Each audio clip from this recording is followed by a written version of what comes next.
किसानों के आंदोलन का 46वां दिन। संयुक्त किसान मोर्चा ने दोपहर 1 बजे बुलाई अहम बैठक। बैठक में सरकार के रुख पर होगी चर्चा। लगातार कृषि कानून रद्द करने की मांग पर अड़े हैं अन्नदाता। किसानों के आंदोलन पर सुप्रीम कोर्ट ने जताई है चिंता। आंदोलन पर कल सुनवाई करेगा सुप्रीम कोर्ट। 26 जनवरी की परेड के ऐलान को देखते हुए किसानों को मनाने में जुटी है सरकार। आज करनाल में किसानों से संवाद करेंगे हरियाणा के सीएम मनोहर लाल खट्टर। सीएम खट्टर के संवाद से पहले किसानों ने की विरोध की तैयारी। करनाल में काले झंडे लेकर जमा हुए किसान। कांग्रेस की बैठक में फैसला। 15 जनवरी को बातचीत के 10वें दौर के दिन कांग्रेस कार्यकर्ता देश भर में प्रदर्शन करेंगे। देश में कोरोना के बीच बर्ड फ्लू का खतरा तेजी के साथ बढ़ रहा है और अब तक देश भर में 13,000 से ज्यादा पक्षियों की मौत हो चुकी है। यूपी समेत 7 राज्यों में बर्ड फ्लू का अलर्ट जारी है। यूपी के कानपुर चिड़ियाघर में 10 पक्षियों की मौत होने से प्रशासन हड़कंप में। कानपुर चिड़ियाघर में पक्षियों की मौत के बाद कानपुर की चिड़ियाघर को 15 दिन के लिए बंद कर दिया गया है। महाराष्ट्र में 900 मुर्गियों की मौत से मचा है हड़कंप। कई राज्यों से मृत पक्षियों के नमूने जांच के लिए भेजे गए लैब। यूपी समेत 7 राज्यों में फैला बर्ड फ्लू। खतरे को लेकर दिल्ली सरकार अलर्ट। गाजीपुर मुर्गा मंडी 10 दिन के लिए बंद। त्रिलोकपुरी की संजय झील में बतखों की मौत का मामला सामने आया है। दिल्ली सरकार पूरी तरह से अलर्ट है। जांच के लिए भेजे गए सैंपल। उत्तर प्रदेश सहित 7 राज्यों में अलर्ट जारी कर दिया गया है। केरल, राजस्थान, मध्य प्रदेश, हिमाचल प्रदेश, हरियाणा, गुजरात में पुष्टि। बर्ड फ्लू को लेकर दिल्ली सरकार अलर्ट मोड में आ गई है। सीएम केजरीवाल ने बैठक में 2 बड़े फैसले लिए हैं। देश भर में 16 जनवरी से शुरू होगा वैक्सीनेशन। पहले चरण में 3 करोड़ लोगों को लगेगा टीका। कल मुख्यमंत्रियों के साथ पीएम मोदी की बैठक। वैक्सीनेशन की तैयारियों पर पीएम मोदी का कल सभी राज्यों के सीएम के साथ करेंगे समीक्षा बैठक। करीब 3 करोड़ स्वास्थ्य कर्मियों को सबसे पहले दी जाएगी वैक्सीन। कोविड-19 टीकाकरण अभियान में स्वास्थ्य कार्यकर्ताओं और अग्रिम पंक्ति के कर्मचारियों को प्राथमिकता दी जाएगी। 50 साल से ऊपर के लोगों को दिया जाएगा टीका। पीएम मोदी ने कोरोना टीकाकरण को लेकर राज्य और केंद्र शासित प्रदेशों की तैयारियों की समीक्षा के लिए एक उच्च स्तरीय बैठक की है। देश में टीकाकरण प्रोग्राम 16 जनवरी से। तेलंगाना के मुख्य सचिव ने की है अपील। जन प्रतिनिधियों को भी फर्स्ट फेज में लगे वैक्सीन।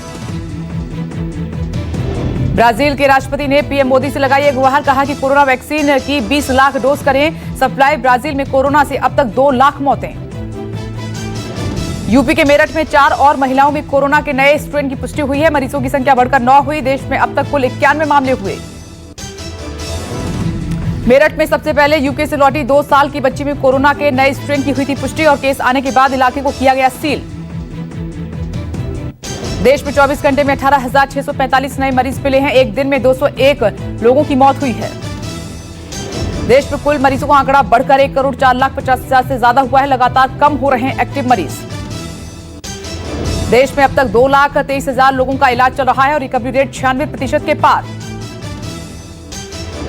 24 घंटे में 19,299 मरीजों ने कोरोना को मात दी है और अब तक 1,75,000 मरीज कोरोना से ठीक हुए हैं। दिल्ली में कोरोना के पिछले 24 घंटे में 519 नए मामले सामने आए हैं और दिल्ली में पिछले 24 घंटे में कोरोना से 12 लोगों की जान गई। महाराष्ट्र में कोरोना के पिछले 24 घंटे में 3,581 नए मामले सामने आए हैं। महाराष्ट्र में पिछले 24 घंटे में 57 लोगों की जान चली गई। भंडारा हादसे में मारे गए बच्चों के परिवार से मुलाकात करने के लिए रवाना हुए सीएम उद्धव ठाकरे अस्पताल का भी करेंगे निरीक्षण। भंडारा के सरकारी अस्पताल में आग लगने से 10 नवजात बच्चों की मौत हुई थी। सरकार ने परिवार के लिए 5-5 लाख रुपए का मुआवजे का ऐलान किया है। चश्मदीदों के मुताबिक आग लगने के वक्त सो रहा था अस्पताल का स्टाफ। मामले की जांच कर रही है स्पेशल कमेटी। ममता सरकार पर राज्यपाल जगदीप धनखड़ का बड़ा हमला। कहा कि बंगाल में अलकायदा ने पसारे पैर। जगह जगह बम बनाने की फैक्ट्री। बंगाल में सुरक्षा व्यवस्था खतरे में। आतंकवाद तेजी से पांव पसार रहा है और अवैध बम बनाने का काम जारी है। पश्चिम बंगाल के राज्यपाल जगदीप धनखड़ ने हमला बोलते हुए कहा कि बंगाल में पुलिस भी पॉलिटिकल हो गई है और साथ ही संवैधानिक प्रावधानों की अनदेखी कर हिंदुस्तान की जनता को बाहरी बताया जा रहा है। चुनाव से पहले नड्डा ने बंगाल के बर्धमान में बीजेपी के एक मुट्ठी चावल संग्रह कार्यक्रम की शुरुआत की है। किसानों से एक मुट्ठी चावल दान लिया। नड्डा ने कहा कि अब किसानों को मदद का क्या फायदा जब चिड़िया चुग गई खेत। बंगाल के लोग तय कर चुके हैं कि बीजेपी को लाना है। अब बीजेपी कार्यकर्ता 24 तारीख तक 40,000 ग्राम सभाओं में किसानों से अन्न लेंगे और किसानों की लड़ाई बीजेपी कार्यकर्ता लड़ेंगे। बीजेपी अध्यक्ष जेपी नड्डा ने राधा गोविंद मंदिर में दर्शन किया, माथा टेका और वर्धमान में किसान के घर जाकर खाना खाया। पाकिस्तान में सबसे बड़ा बिजली संकट, देर रात देशव्यापी बत्ती गुल, बड़ा पावर ब्रेकडाउन। पाकिस्तान में कराची, लाहौर, पेशावर, इस्लामाबाद समेत कई शहरों में पावर सप्लाई बंद है और पावर डिस्ट्रीब्यूशन सिस्टम खराबी बनी है वजह। एयरबेस समेत सभी महत्वपूर्ण ठिकानों को अलर्ट कर दिया गया है। चैनल और सोशल मीडिया पर इमरान सरकार की खिंचाई हो रही है। पाकिस्तान के पूर्व राजनयिक आगा हिलाली का कबूलनामा, बालाकोट एयर स्ट्राइक में 300 पाकिस्तानी आतंकी मारे गए। हिलाली ने कहा है कि भारत ने इंटरनेशनल बाउंड्री को पार करके युद्ध जैसा काम किया है और इसमें कम से कम 300 आतंकी मारे गए। अमेरिकी विदेश विभाग का बयान सामने आया है, कहा कि पाकिस्तान को लखवी को मुंबई हमले के लिए दोषी मानना चाहिए। कई दिनों से हो रही कड़कड़ाती ठंड से दिल्ली के लोगों को राहत मिली है, शीतलहर कम हुई है, सुबह घना कोहरा दिखा। मौसम विभाग के मुताबिक उत्तर भारत में अगले कुछ दिनों में मौसम में सुधार आएगा, पर दक्षिण भारत में तेज बारिश की संभावना है। जम्मू कश्मीर में लगातार हो रही बर्फबारी ने आम जनजीवन मुश्किल में डाल दिया है। लगातार हो रही बर्फबारी से सड़क, घर और पहाड़ सब जम गए हैं। उत्तराखंड में भी बर्फबारी ने लोगों की परेशानी को काफी बढ़ा दिया है। रुद्रप्रयाग के चोपता में भी बर्फबारी से जनजीवन अस्त व्यस्त। सड़क पर जमी बर्फ को हटाने का काम लगातार जारी है। केदारनाथ धाम भी बर्फ से ढक गया है।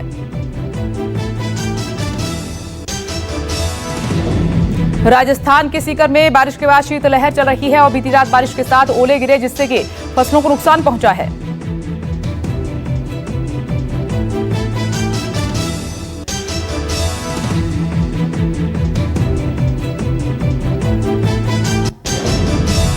हिमाचल प्रदेश के कुल्लू में 2 मंजिला इमारत में लगी आग, हादसे में कोई हताहत नहीं। महाराष्ट्र के ठाणे के रामनगर इलाके में लगी आग, फायरमैन, ड्राइवर समेत 7 लोग घायल, राहत और बचाव कार्य जारी।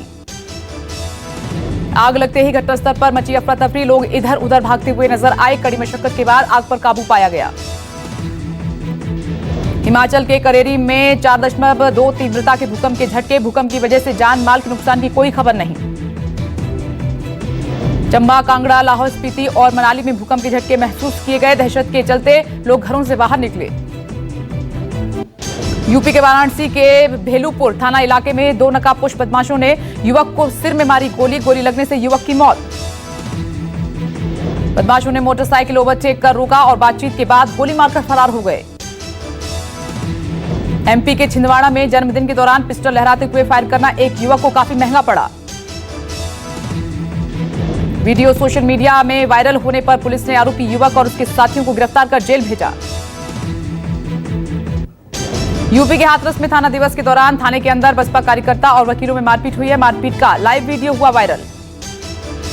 पुलिस की मौजूदगी में थाने के अंदर जमकर लात घूंसे चले। मारपीट के दौरान बीच बचाव करती पुलिस नजर आई।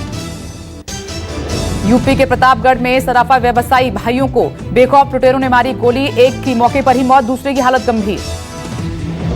लुटेरे गोली मारकर 50 लाख की ज्वेलरी और नकदी लेकर फरार। बाइकों पर आए अज्ञात लुटेरों ने वारदात को अंजाम दिया। यूपी के मुरादाबाद में नाबालिग छात्रा ने मां से कहासुनी के बाद घर में रखे अवैध तमंचे से खुद को मारी गोली, गोली लगने से छात्रा गंभीर रूप से जख्मी। इलाज के लिए जिला अस्पताल में कराया गया भर्ती। इलाज के दौरान हुई मौत। युवती की मौत के बाद परिजनों का रो रो कर बुरा हाल। मुंबई में बरामद हुआ ड्रग्स। एनसीबी ने बांद्रा वेस्ट से एक कुरियर से बरामद किया गांजा और बर्ड्स। अब तक 220 किलो गांजा किया गया है बरामद।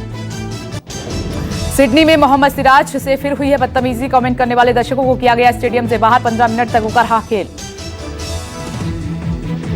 सिडनी टेस्ट के चौथे दिन सिराज पर फिर हुआ नस्लीय कमेंट और नस्लीय कमेंट करने वाले दर्शकों को स्टेडियम से बाहर कर दिया गया। बुमराह और मोहम्मद सिराज को गाली देने पर गुस्से में बीसीसीआई उपाध्यक्ष कहा कि बर्दाश्त नहीं किया जाएगा। तीसरे टेस्ट के चौथे दिन का खेल शुरू। लंच तक इंडिया के खिलाफ ऑस्ट्रेलिया की स्थिति मजबूत। 274 रन की बढ़त हुई है हासिल। स्मिथ ने 167 गेंदों पर 81 रन बनाए हैं। पारी में 8 चौके और 1 छक्का लगाया। स्टीव स्मिथ ने डेविड बून को पछाड़ा। सबसे ज्यादा टेस्ट रन बनाने वाले 9वें ऑस्ट्रेलियाई बल्लेबाज बने। रविंद्र जडेजा ऑस्ट्रेलिया दौरे से हुए हैं बाहर और सिडनी टेस्ट में बल्लेबाजी के दौरान अंगूठे में लगी थी चोट। सैफ अली खान ने तांडव के लिए दी पटौदी महल में शूटिंग करने की परमिशन, खुद किया खुलासा। ऋतिक रोशन के बर्थडे यानी कि आज होगा फिल्म फाइटर का अनाउंसमेंट, दीपिका के साथ करेंगे पहली फिल्म। जैकलीन फर्नांडिस ने अपनी बचपन की तस्वीर को शेयर किया है। फिदा हुए बॉलीवुड सेलेब्स शिल्पा से लेकर उर्वशी तक ने किए कमेंट्स। हाल ही में रिलीज हुई फिल्म कागज में सलमान खान ने अपनी आवाज में रिकॉर्ड की बेहतरीन कविता। जबरदस्त हिट हुआ खेसारी लाल का नया भोजपुरी गाना, यूट्यूब पर कर रहा है ट्रेंड। गिरीश भारद्वाज की बायोपिक द बिजनेसमैन बना रहे शांता कुमार और संतोष कोडेन केरी करेंगे डायरेक्ट। पाकिस्तान की आतंकवादी रोधी अदालत का आदेश, मसूद अजहर को 18 जनवरी तक करें गिरफ्तार। आयरलैंड के पोर्ट में लगी भीषण आग और हादसे के चलते पूरे इलाके में खाली कराने की इमरजेंसी लागू कर दी गई है। सूत्रों के मुताबिक इंडोनेशिया के लापता विमान का संदिग्ध मलबा जकार्ता के समुद्र में मिला है। विमान में 50 से ज्यादा लोग यात्रा कर रहे थे। पाकिस्तान में शिया हजारा समुदाय ने खत्म किया प्रदर्शन, 11 मृतकों को दफनाया, 6 दिनों से इंसाफ की मांग कर रहे थे। अमेरिका के राष्ट्रपति डोनाल्ड ट्रंप ने किया ऐलान, कमला हैरिस और जो बाइडेन के शपथ ग्रहण समारोह में नहीं होंगे शामिल। लाहौर कोर्ट ने मुंबई हमले के मास्टरमाइंड जकीउर रहमान को 15 साल की सजा सुनाई है और साथ ही जुर्माना भरने का आदेश दिया है।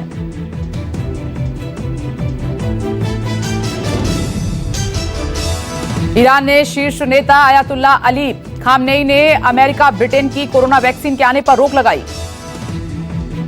किम जोंग उन ने अमेरिका को बताया सबसे बड़ा दुश्मन, जो बाइडेन को दी चेतावनी, कहा कि नीति नहीं बदली तो गंभीर होंगे परिणाम। आईसीआईसीआई बैंक के पॉकेट्स वॉलेट से सिलेंडर बुकिंग करने पर मिलेगा 50 रुपए का कैशबैक। यूआईडीएआई ने जारी किया अलर्ट, भूल कर भी सोशल मीडिया पर ना शेयर करें आधार नंबर। आधार से होने वाले फ्रॉड की संख्या में तेजी से इजाफा। आईटीआर फाइल करने का आखिरी दिन आज, समय पर दाखिल नहीं किया तो भरना होगा जुर्माना। पीएम मोदी ने बजट से पहले अर्थशास्त्रियों के साथ बैठक की है, निजीकरण तेज करने पर ज्यादा फोकस। आज पेट्रोल डीजल की कीमतों में कोई बदलाव नहीं है। पेट्रोल 84 रुपए 20 पैसे प्रति लीटर तो डीजल 74 रुपए 38 पैसे प्रति लीटर है। ईपीएफओ के स्ट्रक्चर में किया गया जा सकता है बदलाव, जितना कटेगा पीएफ उतनी ही मिलेगी पेंशन। एसबीआई ने घर खरीदारों को बड़ी राहत दी है, सस्ता किया होम प्रोसेसिंग फीस में दी 100% की छूट। एमजी ने पेश किया हेक्टर का फेसलिफ्ट वर्जन, अब 7 लोग कर सकेंगे एक साथ सफर। गाड़ी को पेट्रोल डीजल दोनों वर्जन में पेश किया है। मोटोरोला ने लॉन्च किए अपने 4 नए दमदार स्मार्टफोन्स और 14,700 रुपए है कीमत।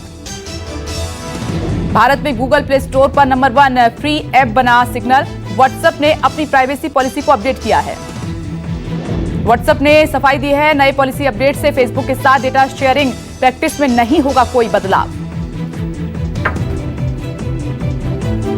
नमस्कार, मैं हूं मानक गुप्ता। अगर आपको हमारा ये वीडियो पसंद आया हो तो इसे लाइक और शेयर जरूर करें और हां, हमें सब्सक्राइब और फॉलो करना ना भूलें ताकि आप देश और दुनिया की कोई खबर मिस ना करें। तो जुड़े रहिए हमारे साथ और देखते रहिए न्यूज़ 24।